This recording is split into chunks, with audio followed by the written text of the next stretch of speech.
បាទជំរាបសួរបងប្អូនទាំងអស់គ្នា Gear Morning ឆ្នាំ2012ឆ្នាំ2013ប្រភេទឡានថ្មីស្លឹកពុនបងរំលោះបងប្រចាំខែតែ150ទៅ$160ទេបងប្អូននឹងបានរថយន្តនេះយកទៅប្រើប្រាស់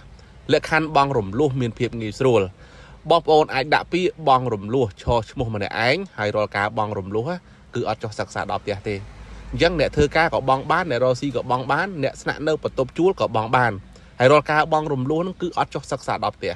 បងប្អូនអាចដាក់ពាក្យបងរំលោះឈរឈ្មោះតែឯងបានបើបងប្អូនមានឯកសារគ្រប់សិក្សាតែ3ម៉ោងគឺដកឡានបានពីឃ្លាំងច័ន្ទរិនអូតូហើយអញ្ចឹងសម្រាប់បងប្អូនដែលចង់បងរំលោះអាចតំណែងតំណងមកបានហើយរាល់ការបងរំលោះមានតែតញ្ញាណប័ណ្ណនិងសភៅគ្រួសារថតចម្លងគឺយកឡានបានជិះបើសិនជាបងប្អូនមានចំណូលល្អបងរំលោះសុទ្ធក៏បានដែរមួយខែតែ200ស្ដាងទេតែបើចូលរួមខ្លះមួយខែតែ100ជាងទេបងប្អូននឹងបានឡានប្រើហើយរាល់ការបងរំលោះគឺអត់មានចំណាយទៅលើសេវាផ្សេងៗទេអញ្ចឹងបងប្អូនចង់បានឡានពិតប្រាកដឡានមានការធានាចង់បងរំលោះសុទ្ធចង់ឈរឈ្មោះតែឯងដាក់ពាក្យបងរំលោះមិនចង់ឲ្យចុះសិក្សាដល់ផ្ទះបងប្អូនអាចដាក់ពាក្យបងរំលោះបាននៅច័ន្ទរិនអូតូសម្រាប់ឡានវិញគឺមានការធានាច្បាស់លាស់ចេញពីឃ្លាំងផ្ទាល់តែម្ដងរាល់ការបងរំលោះតញ្ញាណប័ណ្ណភៅគ្រួសារឬក៏សភៅស្នាក់នៅបើសិនជាបងប្អូនមានឯកសារគ្រប់